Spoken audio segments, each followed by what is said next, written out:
Hello, आप सभी का सत्या क्लासेस पे मैं आपका प्यारा सा भाई अश्विनी कुमार आप सभी को स्वागत करता हूँ।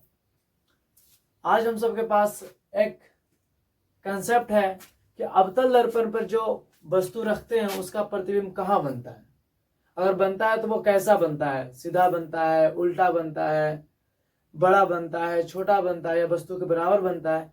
ये आज हम सबका सॉल्यूशन करेंगे। तो समझने के लिए, हमें पता है कि आप याद कर रहे होंगे, रटाफिकेशन कर रहे होंगे, बट समझने के लिए थोड़ी सी ध्यान दीजिएगा कि कैसे समझना है इसे। मान लेते हैं हमारे पास एक अवतल दर्पण है। ये क्या है? एक अवतल दर्पण। बाहर से पेंट रहते हैं, यानी धसा हुआ सतह है ना, परिवर्तन रहता है। और ये रहा हमारा प्रधान अक्ष। मान लेते हैं ये हम सबका क्या है? फोकस है। तो मान लेते हैं ये हमारा वक्ता केंद्र है, थोड़ी सी दूरी पर ये वक्ता केंद्र। अब हम इसके पोजीशन के बारे में समझेंगे। ये हमारा क्या रहता है? ध्रुव रहता है। ध्रुव जिसे हम पी लिखते हैं। ध्रुव हो गया पी, फोकस हो गया एफ, और सी हो गया वक्ता केंद्र। अब समझिए कि हम कहां कहां रखते, तो कैसे कैसे स्थिति, जहां जहां पॉइंटेड है पहले हम उसे कवर करते हैं कि कहां कहां पॉइंट पे रखने पे हमें आसानी होगी। तो दो पॉइंट तो ऐसा है, सबसे पहला ध्रुव, ध्रुव पे पहले बात करते ध्रुव पे। तो दो स्थिति ऐसी है अवतल दर्पण में। उत्तल दर्पण में हमें पता है कि है ना, उत्तल दर्पण में हमेशा आभासी प्रतिबिंब बनते हैं, बट अवतल दर्पण एक ऐसा दर्पण है हमारे पास जहां आभासी और वास्तविक दोनों प्रतिबिंब बनते हैं। कहने का मतलब हुआ किस वस्तु का सीधा प्रतिबिंब बना सकते हैं और वस्तु का उल्टा प्रतिबिंब बना सकते हैं। ऐसी कौन दर्पण है? अवतल दर्पण। एकमात्र ऐसी दर्पण है जिसमें हम चाहें तो स्थिति है ना, अपने स्थान परिवर्तन करके, वस्तु का स्थान परिवर्तन करके कभी वस्तु को सीधा बना सकते हैं तो कभी वस्तु को उल्टा बना सकते हैं। एकमात्र दर्पण है कौन? अवतल दर्पण। तो ये हम बता रहे हैं कि कहां कहां। तो सबसे पहला ध्रुव की बात कर लेते हैं। ध्रुव पर अगर कोई वस्तु रखे तो देखिए ये दर्पण का पीछे वाला भाग है, थोड़ा सा समझिएगा याद रखने के लिए। और ये आगे हुआ, और इधर क्या हो जाते हैं, जब सब चीज खत्म हो जाता है तो इधर क्या मानते हैं हम? अनंत हो गया, ये अनंत है, अनंत से प्रकाश आती है। अब ये ध्रुव जो देखिए, इधर के पीछे हम उधर मान के चलते हैं। ध्रुव पर जब किसी वस्तु को हम रखते हैं ना, तो उसका प्रतिबिंब में दो ही पॉइंट ऐसा है, जहां रखेंगे वही प्रतिबिंब बनेगा। जहां हम वस्तु को रखेंगे वही प्रतिबिंब बनेगा। ऐसा दो ही बिंदु है दर्पण में, अवतल दर्पण में। कौन सी बिंदु? पहला बिंदु है ध्रुव और दूसरा बिंदु है वक्ता केंद्र। पहला बिंदु है ध्रुव और दूसरा बिंदु है वक्ता केंद्र। दो बिंदु अवतल दर्पण में ऐसे हैं, यानी ऐसे स्थान है जहां पे जिसे माने हमें यहाँ प्रतिबिंब बनाना और यही वस्तु भी है।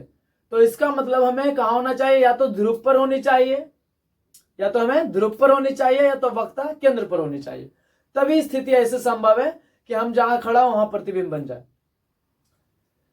वक्ता केंद्र पर और ध्रुव पर, जिस बिंदु पर हम खड़ा है उसी बिंदु पर अगर प्रतिबिंब बन रहा है तो कंफर्म है कि दोनों आपस में इक्वल होंगे। कंफर्म है कि दोनों आपस में क्या होंगे? इक्वल होंगे। तो देखिए मैंने क्या लिखा है कि अगर वस्तु ध्रुव पर रखें तो प्रतिबिंब भी कहां बनेगा? ध्रुव पर। हम क्या बोले? अगर जहां खड़ा है वही हमें प्रतिबिंब बनाना, तो ऐसे अवतल दर्पण में दो ही सिचुएशन है, दो ही स्थिति है, दो ही स्थान है जहां की हम खड़ा है वहीं पे प्रतिबिंब बन सकते हैं, ध्रुव पर और वक्ता केंद्र पर। ध्रुव पर और वक्रता केंद्र पर। कहने का मतलब ये शुरू पॉइंट और ये लास्ट पॉइंट, बस। ये तो अनंत है। प्रधान पर तो यही तो बिंदु है, तीन बिंदु है, ध्रुव, फोकस और सी। यानी दोनों किनारे पर, यानी सी और पी पर, ध्रुव पर और वक्ता केंद्र पर ऐसी सिचुएशन है जहां कि हम खड़ी हो जाएं तो वहीं पे प्रतिबिंब। यहां खड़ी है तो यहाँ पे हम भी खड़ा है और प्रतिबिंब भी यही बना है। वस्तु के बराबर 5 फीट हमारी 5 फीट 6 इंच लंबाई है, तो कंफर्म है कि वस्तु भी 5 फीट 6 इंच की होगी। कहां? ध्रुव पर और वक्रता केंद्र पर। तो हमारी दो स्थिति तो पता हो गई कि ध्रुव पर रखेंगे तो ध्रुव पर, वक्रता केंद्र पर रखेंगे तो वक्रता केंद्र पर बनेगी। बात है, अगर हम अभी बात किया बराबर बनेगी। अब दोनों में थोड़ा सा इसका प्रकृति अलग है। ये कहता है हम पीछे हैं, मतलब पीछे के करीब में ज्यादा है, और ये कहता हम आगे के करीब में ज्यादा है। आगे हम तो ये पीछे के करीब में इसलिए बोलेंगे कि ध्रुव पर रखेंगे तो पीछे बनेगा दर्पण के। और अगर जो दर्पण के पीछे बने, सॉरी बन तो रहा है ध्रुव पर ही, मतलब पीछे के करीब है। तो जो पीछे के करीब है, लगभग गलती हो गया, जो पीछे के करीब है इसका मतलब ध्रुव पर जो है आभासी बनेगा। क्या बनेगा? आभासी। और ये क्या है? आगे वाला पार्ट है, पीछे वाला पार्ट के करीब में तो आभासी, और आगे वाला पार्ट के तो ये वास्तविक। तो थोड़ा सा ये दोनों समझ के रखिएगा। ध्रुव पर आभासी बनेंगे, और आभासी प्रतिबिंब का प्रकृति कैसा होता है? तो आभासी प्रतिबिंब का प्रकृति होता है कि वो सीधा होता है। क्या होता है? सीधा। तो अगर ये याद है आपको तो ये हमें याद रहना चाहिए। बट दोनों में अंतर क्या है कि वस्तु के बराबर बनेगी, जितना ये वस्तु इतना है, ये भी इतना, तो प्रतिबिंब भी इतना बनेगी, ध्रुव पर भी और वक्ता केंद्र पर भी।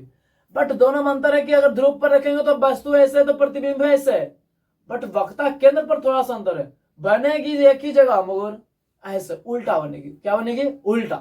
यानी वस्तु है ऐसे है मगर प्रतिबिंब वहीं पे क्या बनेगा? ऐसे। तो ये वास्तविक होते हैं। तो वक्ता केंद्र पर जो होते हैं वास्तविक होते हैं, क्या होते हैं? उल्टा। समझ में आया? आगे बढ़ते हैं।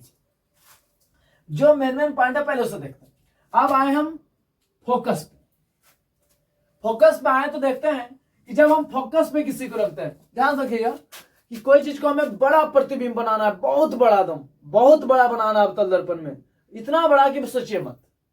तो क्या करेंगे कि ऐसा कौन जगह खोजे? ध्रुव पर गए तो पता चला बराबर बना, ध्रुव के आगे बढ़े तो मिला फोकस। फोकस पे जब वस्तु को रखें तो देखें कि प्रतिबिंब जो है ना अनंत में बन रहा है, बहुत दूर में बन रहा है, मगर बहुत बड़ा बन रहा है, बहुत बड़ा बन रहा है। तो जब बड़ा प्रतिबिंब बनाने का आपको हो तो आप फोकस पे चले जाइए, और उसके आगे और बढ़े, केंद्र पर आए तो बराबर बन गया, और आगे बढ़े, जब अनंत पर गए, केंद्र के बाद कौन से मिलते हैं? अनंत।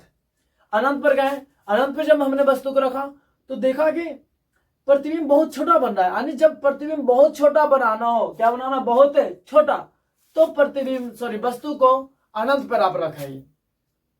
अब जब अनंत पर रखाएगा तो वस्तु बहुत छोटी बनेगी, और सब घटना घट कहाँ रही है? दर्पण के सब आगे। इसी कारण से सब क्या होंगे? वास्तविक होंगे। तो दर्पण के आगे जितना भी घटना घटे वास्तविक। तो देखिए फोकस पर रखेंगे तो बहुत बड़ा बनेगा, अब वास्तविक बनेगा, तो वास्तविक बनेगा तो इसका प्रकृति क्या है? उल्टा होगा। अब बात करते हैं जब फोकस पे रखेंगे ना हम तो अनंत पे बड़ा बनेगा, फोकस पे तो अनंत पे, अनंत पे तो फोकस पे। मगर अनंत पर जब बहुत है ना, जब मान ले इतना बड़ा वस्तु मैंने धरा अनंत पे, तो ये फोकस पे ऐसे बनेगा, इतनी छोटा छोटा छोटा। परंतु जब मैंने इसी चीज को फोकस पे रखा तो इसका प्रतिबिंब इतना बड़ा बन रहा है, बहुत बड़ा बन रहा है। तो फोकस पे रखेंगे तो अनंत पर प्रतिबिंब बनेगी, अनंत पर वस्तु को रखेंगे तो फोकस पे प्रतिबिंब बनेगी, और हर स्थिति में क्या होंगे? वास्तविक होंगे। बहुत बड़ा बनाना हो तो फोकस पे रखिए, बहुत छोटा बनाना हो तो अनंत पे रखिए। हम सबके पास 4 कंडीशन सॉल्व हो गए। अब हम बात करते हैं ध्रुव और फोकस के बीच में उन्होंने वस्तु को रखा। एक वस्तु था यहाँ पे और यहाँ पे मैंने रखा, ऐसे करके आदमी खड़ा किया, तो ये जो इसका प्रतिबिंब जो है ना ये पीछे बन जाता है। क्या बनता है? पीछे। देखिए वस्तु से बड़ा है, तो याद रखिएगा दर्पण के जो पीछे बने वो तो आभासी है। तो याद रखिएगा कि जब ध्रुव और फोकस के बीच में हम रखते हैं तो दर्पण के कहा बनता है? पीछे। क्योंकि देखिए इसमें जुड़ा क्या है? ध्रुव। जब जब ध्रुव से जुड़ा कोई कनेक्शन आए वो पीछे की ओर चलेगी, पीछे और आभासी। तो ध्रुव से जुड़ा कनेक्शन आभासी और सीधा, और क्या बनेगा? बड़ा बनेगा। आगे आते ये दोनों कंडीशन समझने में बहुत आसानी करती है फिगर। हमने फोकस पे रखा तो कहां बना था? अनंत पे। अब हम क्या कर रहे हैं? फोकस के आगे बढ़ रहे हैं ना, फोकस के कहां बढ़ रहे हैं? आगे। तो फोकस और वक्ता केंद्र के बीच में रखे हम, तो कहता है कि फोकस पे रख रहे थे तो तुम अनंत पे बन रहे थे, अब धीरे धीरे आगे बढ़ रहे हो भाई। और जब तुम धीरे धीरे आगे बढ़ते हो तो कहां जाते हो? अनंत पे आते हो तो तुम फोकस पे बनते हो। इसका मतलब जब ये दोनों के बीच में रख रहे हो तो ये दोनों के जब बीच में रख रहे हो इसका मतलब अनंत और वक्ता केंद्र के बीच में बनना चाहिए। और आपको पता है कि फोकस पे रखते हैं तो बहुत बड़ा बनता था अनंत पे। तो नॉर्मल भाषा मान रखे कि फोकस और सी के बीच में है, यानी एफ और सी के बीच में है, इसका मतलब प्रतिबिंब तो पक्का है कि सी और अनंत के बीच में बनेगा। तो देखिए एफ और सी के जब बीच में रखते हैं तो सी और अनंत के कहां बनता है? बीच में बनता है, बड़ा बनता है। क्या बनता है? बड़ा। और क्या बनेगा? ये तो भाई वास्तविक और उल्टा जाने आगे है तो वास्तविक ही बनेगा। अब उल्टा कर देते हैं, इसी चीज को पलट देते हैं कि नहीं अब यहाँ बन रहा था, अब यहीं को रखेंगे तो यहाँ बन जाएगा। अभी बताएं अनंत जहां से कनेक्शन हो वहां छोटा बनेगा। तो अनंत देखिए अनंत सी और अनंत के बीच में रखें तो अब यहाँ चला आएगा, स्थान बदल देगा। ये दोनों अपना स्थान बदलते हैं, ये दोनों अपना स्थान बदलते हैं, बाकी ये सब तो अपना स्थान बदलते नहीं। तो दो का कनेक्शन है। एफ सी के बीच में रखे तो सी अनंत के बीच में बनेगा, सी अनंत के बीच में रखिए तो एफ सी के बीच में बनेगा, कहानी खत्म। जब एफ पहले आ जाए तो बड़ा बनने वाला है, सी आ जाए तो छोटा बनने वाला है, क्योंकि अनंत पर रख रहे तो छोटा, और जब अनंत पर रख रहे हैं खाली तो बहुत छोटा, अनंत और सी के बीच में रख रहे हैं तो छोटा बनेगा। अब वास्तविक और उल्टा तो आपको पता है। तो ये हुए कि अवतल दर्पण में जब वस्तु को कहां कहां रखे तो कैसा कैसा प्रतिबिंब बनेगा। तो बहुत अच्छी है कि अवतल दर्पण में दो जगह ऐसे हैं, एक है अवतल दर्पण में ध्रुव और दूसरा है वक्ता केंद्र। ध्रुव और वक्ता केंद्र एक ऐसी जगह है जहां वस्तु बराबर बनती है, बराबर ऊंचाई की बनती है, सॉरी प्रतिबिंब बराबर ऊंचाई की बनती है, प्रतिबिंब बराबर ऊंचाई की बनती है, जहां रखते हो वहीं बनती है। पर दोनों में अंतर क्या है? बराबर भी दोनों है, ऊंचाई बराबर है, प्रतिबिंब की ऊंचाई बराबर है, जहां रखते हो वहीं बनता भी है, पर दोनों में थोड़ा सा अंतर है कि एक आभासी प्रतिबिंब बनता है, एक सीधा बनता है और एक उल्टा बनता है। पी जो है वहां आभासी बनाएगा और सी जो है वास्तविक बनाएगा, नहीं उल्टा बनाएगा। दो कंडीशन और अच्छे हैं, फोकस और अनंत। फोकस पे आपने रख लिया तो अनंत पे बनेंगे, और अनंत पे हमें क्या पता कहां जाके मिलेगा, तो बहुत बड़ा बनेगा। ऐसे समझिए, अनंत कहां मिलेगा हमें नहीं पता, तो बहुत बड़ा है। फोकस पे रखे तो अनंत, तो यानी बहुत बड़ा फिगर। अब अनंत पर कोई चीज रख दिया तो ये फोकस पे बनेगा, यानी बहुत छोटा फिगर। आशा है कि आप सब समझ रहे होंगे। धन्यवाद। आप सब एग्जाम की तैयारी बहुत अच्छे तरीके से करें। हमें बहुत खुशी है कि आप सब हमारे चैनल से जुड़े हुए हैं और हमारी वीडियो देखकर आपको भी अच्छा लग रहा होगा कि हाँ अच्छे अच्छे क्वेश्चन हो रहे हैं। धन्यवाद।